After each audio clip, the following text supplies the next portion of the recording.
enfocam o ministério da palavra, enfatizam, enfocam o ministério da palavra. E durante esse mês de junho, nós vamos ter algumas reflexões a respeito disso, a respeito do ministério da palavra. Deus chama, Deus dá uma vocação especial àqueles que Ele separa para esse ministério, de se dedicar com intensidade e muitas vezes até com total prioridade à pregação e ao ensino da palavra de Deus. Seja por meio do ministério pastoral, e depois dos tempos bíblicos também foi criado, vamos dizer assim, também o ministério da palavra por meio da música. A música no nosso meio, a música no culto não é simplesmente para atrair pessoas. A música no nosso meio não é simplesmente para deleitar nossos ouvidos e corações. A música no culto tem como objetivo principal também levar a palavra de Deus, né? Não é o ministério da música, é o ministério da palavra por meio da música. É outra maneira também que nós temos hoje em dia de transmitir a palavra de Deus, né? Lá em Romanos capítulo 9 diz que a fé vem pelo ouvir, e ouvir a palavra de Deus. Então, durante esse mês de junho, há essa ênfase ao ministério da palavra. Durante esses domingos pela manhã, nós vamos meditar um pouco sobre vários aspectos do ministério da palavra, né? Hoje nós vamos abordar essa questão do ministério da palavra de Deus como a excelente obra. Abram suas Bíblias inicialmente, 1 Timóteo, capítulo 3, versículo 1. 1 Timóteo, primeira carta de Paulo a Timóteo, capítulo 3, versículo 1.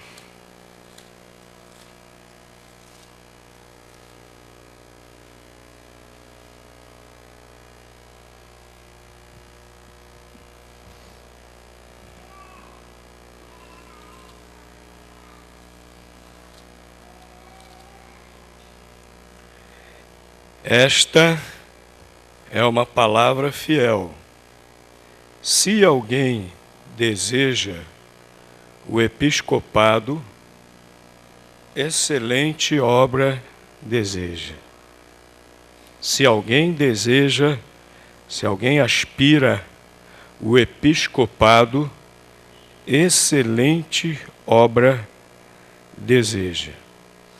Vejam que o ministério da palavra de Deus, pastorado, está sendo colocado aqui como uma excelente obra. O pastor aqui, a sua atividade aqui está sendo referida como episcopado, como bispado. O pastor aqui está sendo chamado de episcopo ou bispo, é a mesma coisa. Daqui a pouquinho a gente vê por que o pastor aqui está sendo chamado de bispo, né? Então, o ministério da palavra, o pastorado, está sendo chamado aqui de excelente obra. Se é excelente obra, por que tão poucos respondem ao chamado de Deus? Nós hoje estamos vivendo uma verdadeira crise ministerial. Antigamente nós tínhamos muitos vocacionados. Os seminários estavam cheios, repletos de pessoas chamadas por Deus para esse excelente ministério, preparando-se para ele. As igrejas tinham muitos vocacionados se preparando. Hoje não ocorre assim. Se é excelente obra, por que poucas pessoas hoje resolvem atender o chamado? Olha, meus irmãos, nós realmente estamos precisando de um avivamento espiritual. Realmente nós estamos vivendo um tempo, de maneira geral, nós estamos vivendo um tempo de esfriamento espiritual, de acomodação ao secularismo da cultura atual, do mundo atual, a esse secularismo, esse materialismo, esse imediatismo, esse hedonismo de nossa cultura atual, da nossa sociedade. Estamos vivendo um tempo de acomodação a isso. Infelizmente, o mundo tem penetrado, sim, o mundanismo tem penetrado, sim, dentro das igrejas. O mundanismo tem penetrado, sim, de maneira geral. Não estou falando que isso aconteça com você, mas o mundanismo tem penetrado, sim, no coração dos crentes. Nós estamos vivendo, sim, um tempo de esfriamento. Precisamos orar muito, pedir a Deus verdadeiro avivamento, a começar em mim, a começar em cada um de nós. Pedir avivamento a começar por você, por mim, por cada um de nós.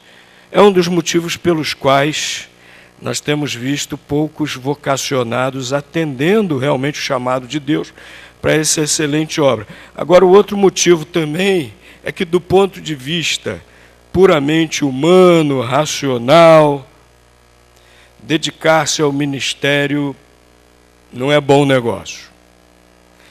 Pastor, para dedicar-se ao ministério da palavra, o vocacionado, precisa prejudicar ou abandonar a sua carreira profissional. Aqui no Brasil nós vivemos uma realidade que nem todo ministro da palavra pode fazer o que eu faço, de se dedicar integralmente, totalmente. Muitos têm também que exercer uma atividade profissional para o seu sustento, porque nem toda igreja tem possibilidade ou visão de sustentar um pastor, como diz a palavra de Deus, integralmente para se dedicar a esse ministério. Mas o pastor, o ministro da palavra, quase sempre ele prioriza o ministério e vai colocando a sua carreira em segundo plano, porque ele precisa se dedicar ao ministério. E a sua mente, a sua prioridade está voltada para isso. E ele prejudica, ele coloca em segundo plano sua atividade profissional, sua carreira, muitas vezes até deixando de lado, para poder se dedicar totalmente àquilo que Deus o chamou e que a Bíblia diz assim, né? Apóstolo Paulo, por exemplo, diz: quem anuncia o Evangelho, que viva do Evangelho, né? E há outros textos também da palavra de Deus que diz isso. Eu, por exemplo, tive que abandonar meus sonhos, a carreira que eu já estava enveredando, né, da química, da engenharia química. Fui deixando até que um dia tive que tomar uma decisão total de jogar tudo para o alto e ir para o seminário, me preparar para o ministério. Pastor não limita a sua jornada diária a 8 horas de trabalho. Pastor está sempre com seu celular ligado. E quando alguém liga, pode ser que horas for, pode ser até no meio da madrugada, pastor vai. Né, pastor Manuel? Pastor Delci também. Pastor Delci já foi chamado de madrugada para socorrer gente que ladrão queria matar. Ele só ouvia lá: socorro! A vozinha lá: socorro! Foi lá socorrer. Não tem hora, não tem jornada de trabalho, é 24 horas por dia, 7 dias da semana, de prontidão, sempre, né? Grande parte da atividade do pastor, grande parte do seu tempo, de suas energias, é empregada em resolver problemas. Resolver problemas de outras pessoas ou resolver problemas da igreja.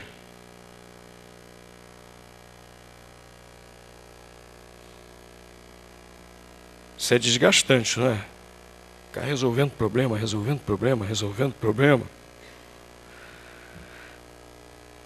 A liderança do pastor frequentemente é recusada.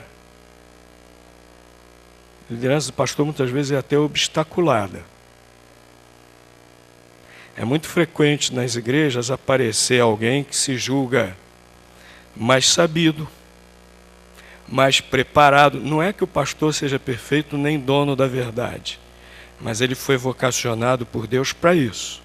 Mas é muito frequente na igreja aparecer sempre pessoas que se acham mais sabidos, mais preparados, que estão sempre prontos a criticar o trabalho do ministro, não para ajudar, porque há muitas críticas que são bem-vindas, não é? Nós temos que ser abertos para esse tipo de crítica. Há muitas críticas que são para ajudar. Há muitas críticas que são feitas não no sentido de atrapalhar, mas de ajudar. Nós costumamos chamar de quê? Crítica construtiva, né? E geralmente as pessoas que fazem esse tipo de crítica estão prontas a colocar também a mão na massa. Quem chega junto e diz assim, ó pastor, eu acho que nós temos uma lacuna aqui, que a gente poderia fazer assim, assim, assim, assim, e olha, eu posso ajudar nisso, nisso, nisso, pode contar comigo, né? Esse tipo de crítica é bem-vinda e geralmente parte de pessoas prontas a ajudar, que põem realmente a mão na massa. Mas tem aquele tipo de crítica dos que se acham sabichões e que querem prejudicar e não ajudar. Esse pastor aí, nossa, não sei o que e tal, e começa a jogar veneno para um lado, para o outro, destilar veneno, né? Veneno, pessoas que o veneninho escorre assim pelo canto da boca. E eu acho que se essa pessoa botar a língua para fora, sai uma linguinha bifurcada.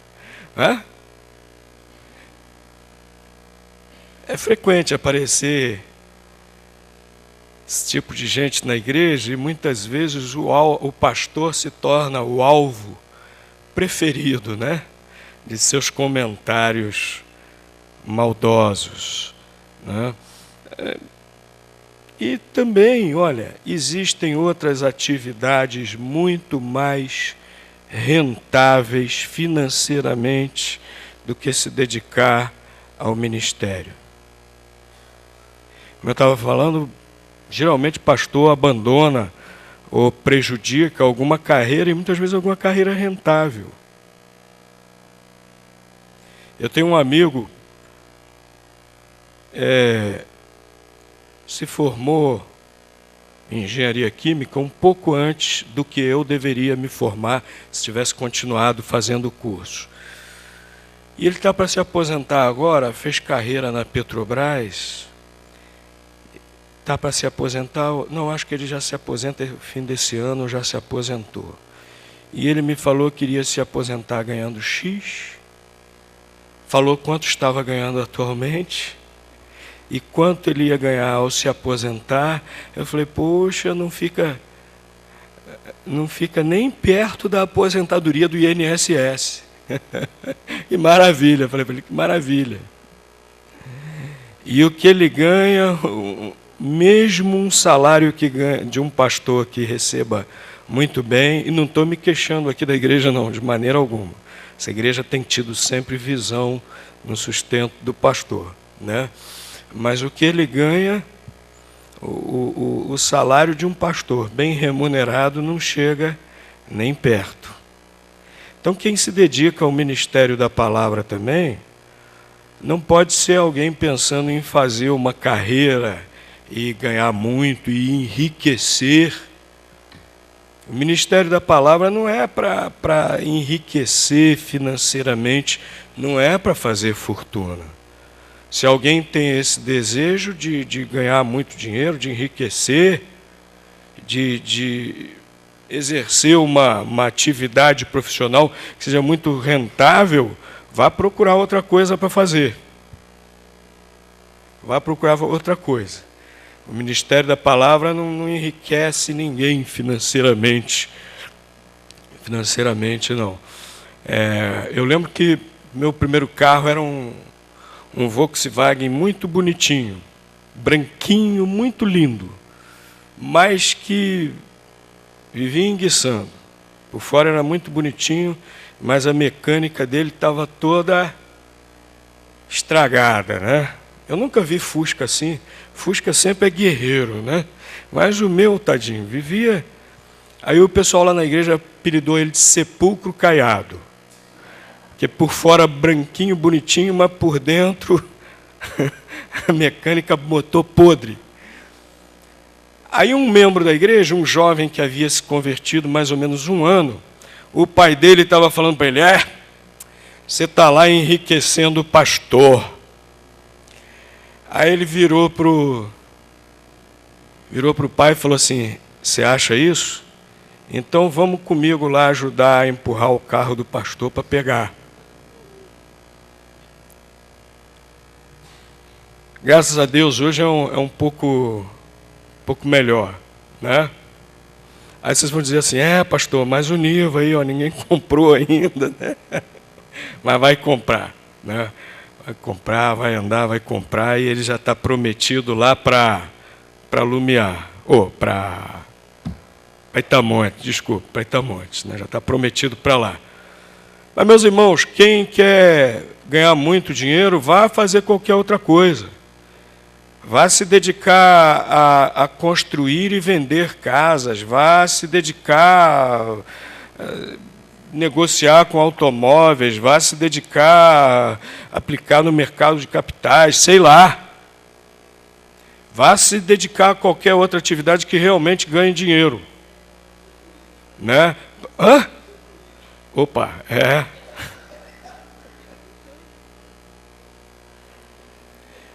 Há determinados grupos religiosos, que eu acho que a gente não pode nem chamar de igreja, mas há determinados grupos religiosos que os líderes estão enriquecendo. Mas será que são realmente ministros de Deus? Está até aqui na primeira página do boletim, na pastoral, essa interrogação. Ministros de Deus? Porque quando se dedica realmente ao ministério da palavra de Deus, essa questão financeira fica em segundo, em terceiro, em quarto, em quinto lugar. Ontem tinha um irmão me falando de um pastor que se aposentou,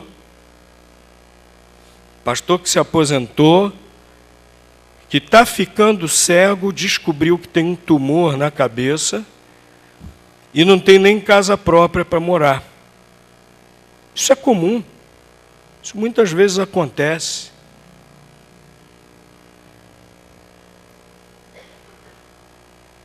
Então, quem quer dinheiro, procure outra coisa. Procure outra coisa. Pode ser que haja pessoas que se intitulem pastores enriquecendo, mas não pastores de igrejas evangélicas autênticas. Por causa disso, então, muitas pessoas, às vezes até são chamadas, crentes, às vezes até que Deus está querendo, mas às vezes por fraqueza, pensam, analisam tudo isso só do ponto de vista humano, e vão empurrando com a barriga, vão inventando justificativas para não atender o chamado, porque não acreditam que seja realmente uma excelente obra. Mas apesar dessas coisas que eu enumerei aqui, é excelente obra sim. Em primeiro lugar, porque é obra de Deus. E se é obra de Deus, é excelente.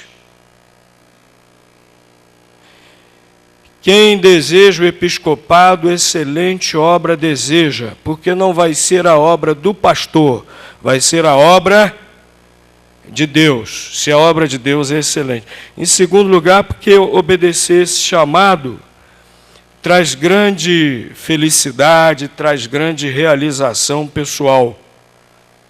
Quem obedece a esse chamado fica feliz, fica contente, se sente realizado. Pode conversar com os pastores que temos aqui na igreja, com os pastores que estão aqui presentes. Quando a gente diz sim, quando a gente atende, quando a gente está no exercício do pastorado, nós nos sentimos realmente felizes, realizados. Estamos no lugar onde Deus nos quer. Estamos trabalhando na obra de Deus. Isso nos deixa felizes, isso nos deixa realizados. Há quem não diz sim. Quem fica enrolando a vida inteira e o tempo vai passando, no fundo, fica sempre sentindo lá aquela pontinha de insatisfação. Nunca vai ser realmente feliz. Sente sempre assim, falta algo, porque não está fazendo aquilo para o qual Deus lhe chamou. Mas quando a gente diz sim, vai, faz, a alegria, a felicidade é muito grande. É excelente obra por causa disso. Nos traz essa realização, essa alegria, né? E a gente, às vezes, que alegria tão grande quando a gente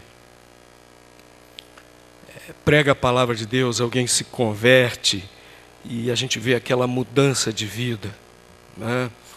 Quando a gente vê pessoas com problemas que nós ajudamos, né? Às vezes lares que estão para serem desfeitos, né? Vidas às vezes que estão destruídas e a gente ajuda, a gente aconselha, e aquele irmão, aquela pessoa reergue-se, reconstrói a sua vida. Que alegria isso nos dá. E olha, é excelente obra também, porque gera frutos para eternidade. Não são frutos só aqui, agora, mas são frutos, são resultados que ficam para toda a eternidade. As atividades, as profissões todas têm resultados só para o presente tempo, só para essa era, só para esse mundo. Mas o ministério da palavra gera resultados, gera frutos para a eternidade toda. Um ministro da palavra de Deus, ele sabe que a sua grande recompensa será chegar no céu, chegar lá na eternidade e ver todos os frutos que Deus produziu por meio dele, por meio do seu trabalho, por meio do seu ministério. Meus irmãos, essa certeza, essa esperança nos move a continuarmos cada vez mais e mais, né? O apóstolo Paulo se dirige a todos os crentes dizendo, não só aos pastores, mas a todos os crentes dizendo, sabendo que o vosso trabalho não é vão no Senhor. O que nós estamos fazendo está gerando resultados, frutos, vidas preciosas para toda a eternidade. Então é excelente obra, sim. É excelente obra, sim. E em que consiste essa excelente obra? Abram as suas Bíblias agora em outro texto da Palavra de Deus, Atos, capítulo 20. Nós vamos ver aqui alguns títulos que alguns títulos que são dados ao pastor, e esses títulos nos ajudam a entender em que consiste essa excelente obra, né, que Deus chama, que Deus vocaciona, que Deus prepara, né, para o ministério da palavra. Atos capítulo 20, versículo 17, depois o versículo 28.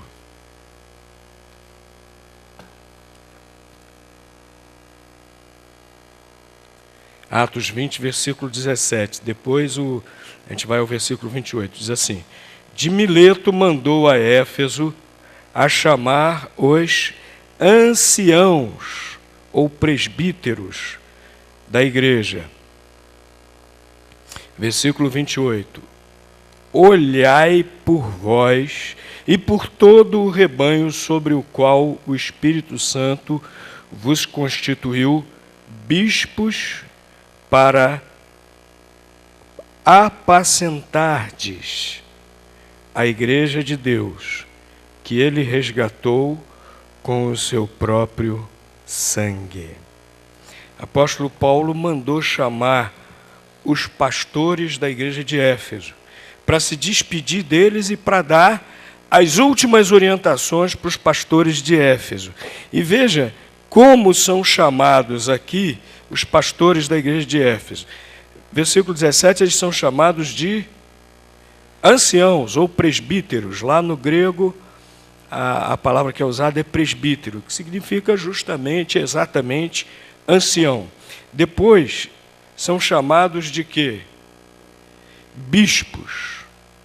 Né? Versículo 28, o apóstolo Paulo, falando com esses pastores, ele os chama de bispos do rebanho, constituídos pelo próprio Espírito Santo de Deus. E esses bispos, esses pastores, deveriam fazer o quê com a igreja? Apacentar. Apacentar é a mesma coisa que pastorear. É a atividade do pastor, apacentar o rebanho, apacentar as ovelhas. Então aqui, a mesma pessoa é chamado de presbítero ou ancião, chamado de bispo, chamado de pastor. 3 títulos para a mesma função. 3 títulos denotando características e atividades diferentes do ministério da palavra, dessa excelente obra. Né? Então, essa excelente obra, em primeiro lugar, consiste em cuidar bem do rebanho de Deus. Esse nome pastor, essa atividade apacentar, pastorear. Né? O pastor, principalmente, ele alimentava o rebanho e protegia o rebanho. Pastor alimenta o rebanho com a palavra de Deus e protege o rebanho dos falsos ensinamentos. Apóstolo Paulo mesmo fez isso lá entre os Efésios. Olha aqui, versículos 29 a 31. Porque eu sei isto, que depois da minha partida entrarão no meio de vós lobos cruéis, que não perdoarão ao rebanho, e que dentre vós mesmos se levantarão homens que falarão coisas pervertidas para atraírem os discípulos após si. Portanto, vigiai, lembrando-vos que durante 3 anos não cessei noite e dia de admoestar com lágrimas cada um de vós. Apóstolo Paulo vigiava pelo seu rebanho, estava atento contra esses falsos pregadores, falsos mestres da palavra de Deus, os lobos que ameaçam o rebanho. E ele agora estava exortando os pastores da igreja que, na ausência dele, dessem continuidade a isso, que estivessem vigilantes contra qualquer falso mestre, contra qualquer falso ensinamento, não deixassem penetrar na igreja. Nós hoje também estamos envolvidos, ao nosso redor existem muitos falsos ensinamentos. Como nós estamos vendo, isso é antigo. Na época do apóstolo Paulo já existia esse tipo de coisa. Apóstolo Paulo, em outros textos, faz referência até a falsos apóstolos. Naquele tempo aquilo já existia, não é novidade, não. E queriam trazer novos ensinamentos diferentes. E a instrução dele para os pastores: olha,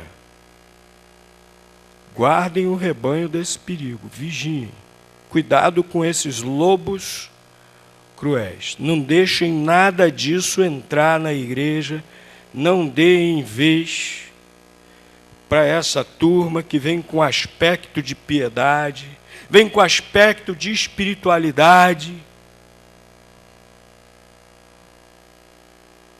Às vezes alguns até propositadamente cultivam esse aspecto de espiritualidade, ou de muita sabedoria. E aí nós ficamos cativados.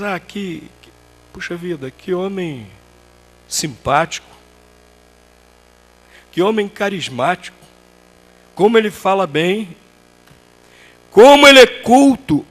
Quantos títulos acadêmicos.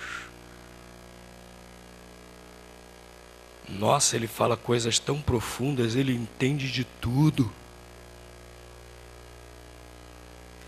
E aí ficamos lá, dando atenção, ouvindo. E aí aquelas pessoas começam a despejar a sua própria sabedoria e não a palavra de Deus. E começam a ensinar coisas pervertidas. E desviar o rebanho dos ensinamentos de Cristo. Afastar o rebanho dos ensinamentos de Cristo. É dever dos pastores estar atento. É dever dos pastores alertar o rebanho. E não entrar na onda, porque tem pastor por aí que quer ver a igreja cheia, rápido. E aí entra na onda dos falsos mestres, falsos ensinadores. Começam a ensinar não o que as pessoas precisam ouvir, mas aquilo que as pessoas querem ouvir. E aí, ao invés de pastores, tornam-se também lobos cruéis, visando o ganho. Meus irmãos, pastores precisam cuidar bem do rebanho. E cuidar bem do rebanho consiste nisso também, proteger. Mas consiste também em alimentar com a palavra de Deus. Apóstolo Paulo fala também aqui nesse texto como ele, de casa em casa, ensinou e anunciou a palavra de Deus. De casa em casa e publicamente, versículo 20. Ele diz que no versículo 20, como aqueles crentes lá de Éfeso eram testemunhas, os próprios crentes de Éfeso eram testemunhas, como o apóstolo Paulo ensinou tudo que era útil, tudo que era edificante, de casa em casa e publicamente. Usou todas as oportunidades para ensinar a palavra de Deus, para alimentar o seu rebanho com a palavra de Deus. O que nos faz crescer, meus irmãos, espiritualmente, o que nos edifica, é o que é útil, é o que é a palavra de Deus. Não é diletantismo filosófico. Não são curiosidades interessantes. Não são historinhas interessantes que prendem a nossa atenção. Não é nada disso. Não é querendo falar mal não, mas outro dia desse estava ouvindo um pregador, ele contou várias historinhas bonitas, e eu esperando que ele explicasse o texto da Bíblia que ele havia lido no início. Eu estou lá esperando, e ele só contando historinhas interessantes. E ele acabou a pregação depois de contar uma meia dúzia de historinhas e não explicou a Bíblia. E eu fiquei sem a comida que eu queria receber.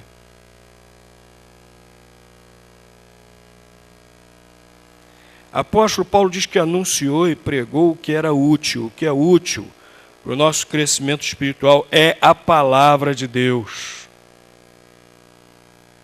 É ter quem realmente abra a palavra de Deus, nos explique a palavra de Deus, nos mostre como podemos aplicar as nossas vidas diárias. E o apóstolo Paulo fez isso em todas as oportunidades com aquela igreja.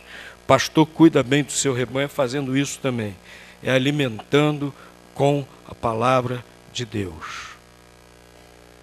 Tem gente que às vezes pensa que é fácil chegar, pegar uma mensagem e trazer para a igreja, mas não sabe quanto tempo estudando a Bíblia, quanto tempo lendo, quanto tempo orando para poder preparar a mensagem. Tem gente que pensa que é pegar uma folha de papel, escolher um texto, em 15 minutos sai. Não é bem assim, não. Por isso que o apóstolo Paulo exortou Timóteo a fazer o quê? Em ler, persiste em ler, persiste em estudar. Senão não tem o que dar ao rebanho. Pastor é o primeiro a se alimentar da palavra de Deus, para poder levar o rebanho também a se alimentar da palavra de Deus, né? Agora, a excelente obra, meus irmãos, também consiste em aconselhar com sabedoria. A gente vê isso no título que é dado ao pastor de ancião, de velho. Hoje em dia essa palavra velho tem um sentido pejorativo, infelizmente, porque não há nada de desonroso em ser velho. Pelo contrário, para se tornar um velho, exige-se muito tempo. Não é qualquer um que se torna um velho, não. Precisa muito tempo, né?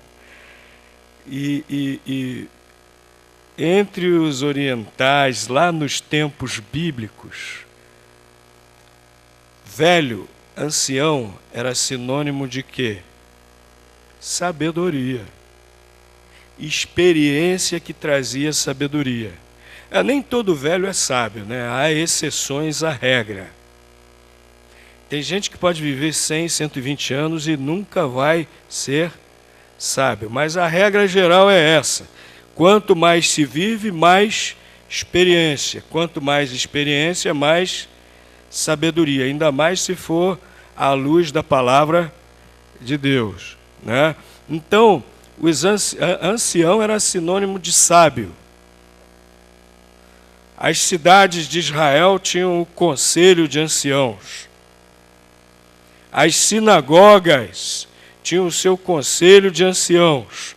Quando as pessoas queriam resolver problemas, quando as pessoas queriam se aconselhar, não era que nem hoje que ia pagar um analista, um terapeuta, fazer sessões de terapia, não.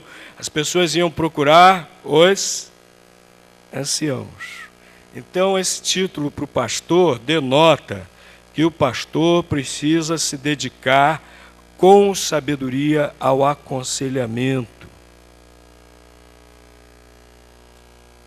do seu rebanho. Precisa buscar a sabedoria de Deus, precisa ter sabedoria de Deus para saber como aconselhar o seu rebanho.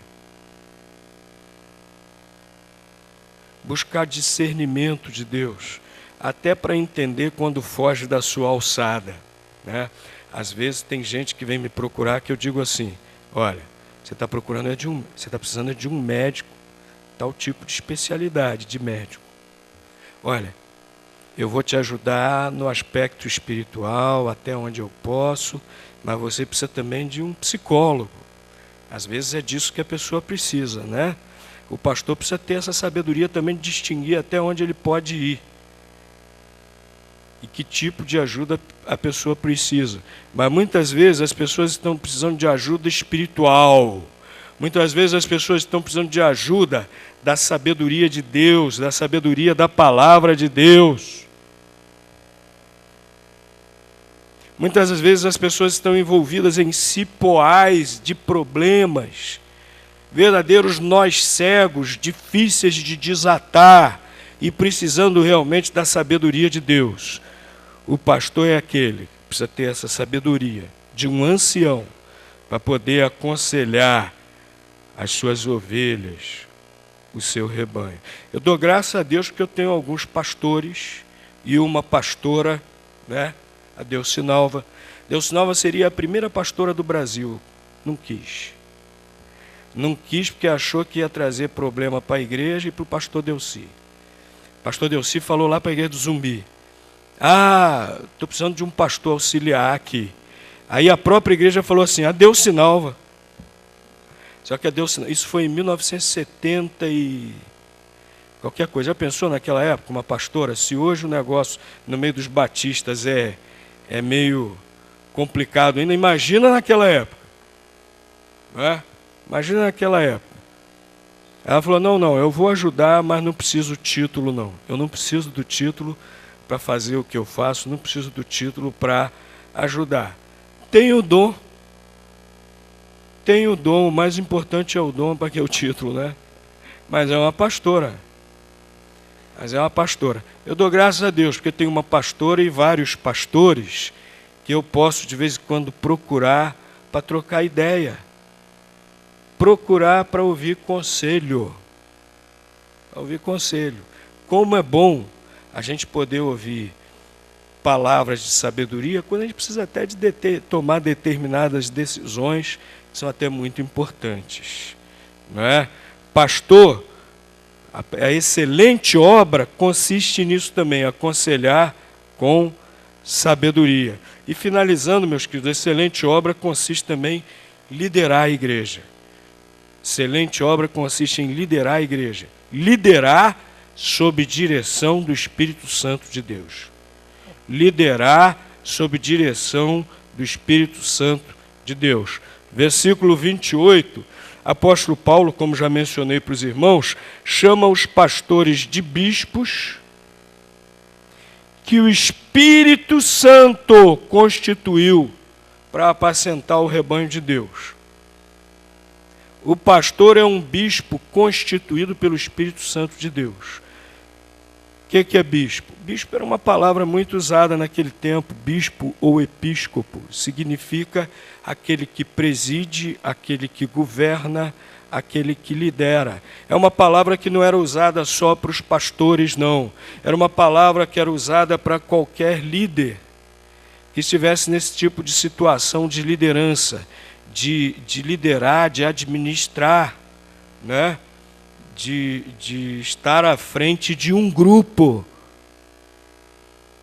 E o pastor é chamado também de bispo, de episcopo, porque o pastor é esse tipo de líder na igreja também. Ele está liderando o rebanho. Agora, apóstolo Paulo deixa muito claro que é um líder que foi constituído, foi chamado, separado pelo Espírito, capacitado pelo Espírito Santo de Deus. Portanto, essa excelente obra consiste em liderar o rebanho, mas ele próprio se submetendo à liderança do Espírito Santo de Deus. Abram suas Bíblias, é o último texto que nós vamos ler agora, 1 Pedro, capítulo 5, versículos 2 e 3. 1 Pedro, capítulo 5, versículos 2 e 3.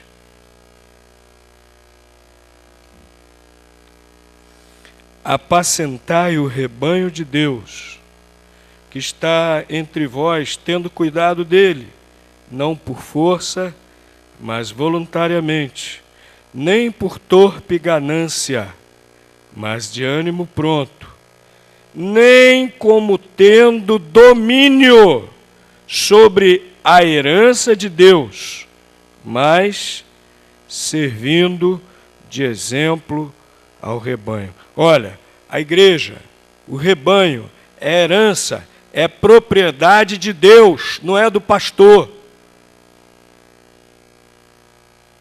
E aí o pastor vai liderar não com dominação humana, não manipulando, não impondo do ponto de vista humano, mas ele próprio servindo de exemplo, ele próprio podendo dizer para as ovelhas: sigam-me. É interessante, eu estava lendo outro dia desse, que um dos segredos de Alexandre o Grande ter tido tanto sucesso militar é que ele era um general, que ao invés de dizer às tropas o que deveriam fazer e ficar lá atrás só olhando a batalha, Alexandre o Grande liderava a sua própria cavalaria. Ele ia à frente da sua cavalaria. E os seus soldados ficavam empolgados, seus soldados ficavam inflamados e faziam tudo o que tinham que fazer na batalha, davam as vidas por Alexandre. E ele ia à frente de suas tropas, tanto que na Índia ele foi ferido com uma flecha e quase morreu por causa disso. E os seus soldados o seguiam onde fosse, porque ele não dizia o que fazer e ficava simplesmente de braço cruzado olhando, não. Ele dizia, nós vamos fazer isso, isso, isso, isso, e liderava uma de suas cavalarias, ia à frente de um de seus grupos de cavaleiro. Era o primeiro a entrar no combate. E o apóstolo Pedro está dizendo que os pastores devem fazer isso. Não liderar simplesmente dizendo, vai, faz. Mas dizendo, olha pessoal, vamos fazer assim, assim, assim. Eu vou fazer junto, vamos comigo. E é isso que é a liderança dessa excelente obra. Não é essa liderança impositora, manipuladora, é uma liderança segundo a vontade de Deus. O pastor se deixa liderar pelo Espírito Santo e é essa liderança que é exercida pelo próprio exemplo, né? A excelente obra consiste em liderar, em ser bispo, em ser episcopo. Se alguém aqui entre nós, se algum irmão tem sentido, de vez em quando, aquele comichãozinho, aquele toque de Deus. Deus tem muitas maneiras de falar. Deus tem muitas maneiras de vocacionar. Outro dia desse, Elton estava me perguntando, como é que foi, pai? Eu contei para ele, mas deixei bem claro, olha, Deus não faz assim com todo mundo. Cada um, ele tem uma maneira de falar, né? De uma maneira especial, de acordo com cada um. Mas se você sente no seu coração esse toque, e Deus falando ao seu coração, querendo lhe chamar para a excelente obra, não fique levando em consideração aquelas coisas do início. Não vou poder prosperar financeiramente, não vou poder ter tempo para mim, não vou poder isso, não vou poder aquilo outro. Não fica pensando nisso, não. Fica lembrando que é a excelente obra e que haverá uma recompensa muito grande. Recompensa aqui e lá no céu, muito grande. E que não há nada melhor do que realmente estar no centro da vontade de Deus. E diga assim, não resista ao toque, ao chamado de Deus. Diga assim, né? E diz, meu Deus, olha, eu não sei onde o Senhor vai me querer, mas eu estou disposto. Eu pensava que Deus ia me querer na roça. Eu até torcia para isso, né? Eu gosto muito de lugar calmo, com muito verde e tal, né? Deus não fez o que eu pensava que ia ser, né? Mas o importante é fazer o que Deus quer, estar onde Deus quer. Isso aqui é o importante. Isso aqui é o importante. Lembre disso e diga assim, nada traz maior alegria, maior felicidade do que estar no lugar onde Deus quer que você esteja. Se Ele está tocando no seu coração, diga assim para você fazer a excelente obra.